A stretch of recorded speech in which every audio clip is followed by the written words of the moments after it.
হে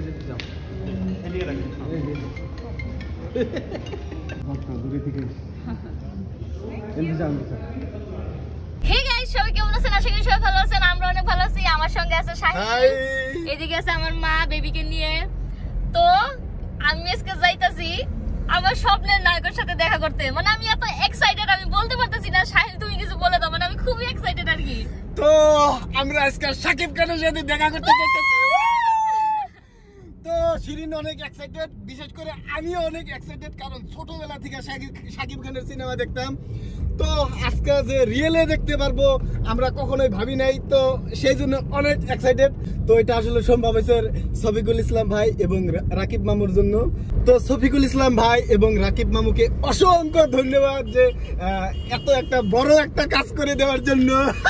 হ্যাঁ, অসংখ্য ধন্যবাদ আপনাদের দুজনকেই। তো আমি কি বলি আর কি, এত হ্যাপি, আমার সত্যি কথাই আসতেছে না। তো আপনাদের সাথে শেয়ার করবো আর কি। তো আপনারা দেখতে থাকেন। তো আজকের ব্লগটা অনেক স্পেশাল, বুঝেই গেলেন। তো ব্লগে কি কি হয় কি কি না হয় অবশ্যই দেখাবো, তো দেখতে থাকুন। ফাইনালি চলে আসলাম কিরণ সিটি গ্র্যান্ড হোটেলে। আর এই হোটেলে কিন্তু আছে শাকিব খান এবং ইধিকা পল।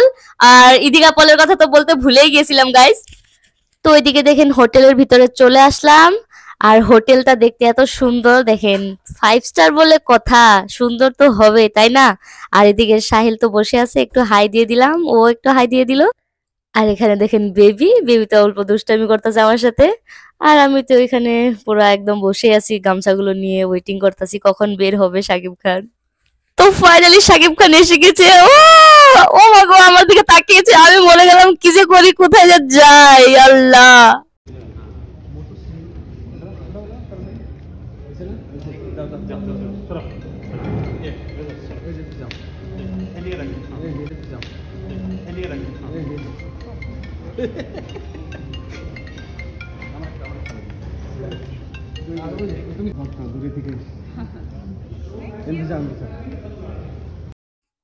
তো ওইদিকে শাকিব খানকে গামছা পরিয়ে দিলাম, ইধিকা পলকেও গামছা পরিয়ে দিলাম, মানে কিং খানকে পরিয়ে দিলাম গামছা। আল্লাহ, আমার যে কি খুশি লাগতেছে আমি বলতে পারতেছি না।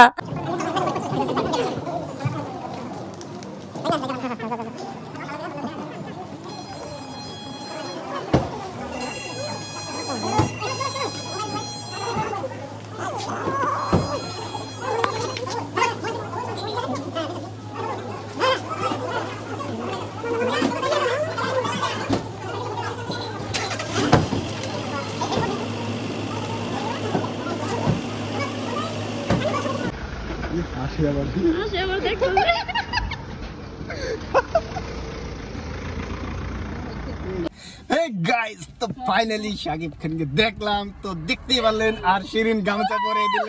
শিরিন তো মানে এত এক্সাইটেড হয়ে, মানে কি বলি আর কি। তো যাই হোক, অনেক ভালো লাগছে আজকে। তো শিরিন, তোমার কেমন লাগলো? গাইস, আমি বলে বোঝাতে পারবো না। মানে আমি আপনাদের কাছে একটা আমার সিক্রেট শেয়ার করি আর কি। আমার যখন বয়স 6 বা 7 না, তখন মানে একটা খবর ছিল যে 6 হবো আর কি আমার বয়স। তখন খবর ছিল যে শাকিব খানের নাকি অ্যাক্সিডেন্ট হয়ে কিছু একটা হয়েছে আর কি। আমি ভাত খাওয়াবার দিছিলাম গাইস, তখনই মানে এত ভক্ত আমি ওর। তো আজকে নিজের চোখের সামনে দেখে, আল্লাহ, দেখতে পারলেন আপনারা, আমার মানে কি আমি বলতে পারতেছি না। তো যাই হোক, শফিকুল ভাই এবং রাকিবুল মামুকে আবারও থ্যাংক ইউ জানাইতেছি, কারণ তাদের জন্যই সম্ভব হয়েছে, নইলে কখনোই হয়তো এটা সম্ভব হইতো না। তো আজকের ব্লগটা এখানেই শেষ, আবার দেখা হবে পরবর্তী ব্লগে। আর ভিডিওটা যদি ভালো লাগে অবশ্যই শেয়ার করবেন। আর এই যে ইনস্টাগ্রামের লিঙ্ক, আইডির নাম দেওয়া আছে এখানে স্ক্রিনে, তো সবাই আমাদের ফলো করবেন। তো লাভ ইউ, বাই বাই।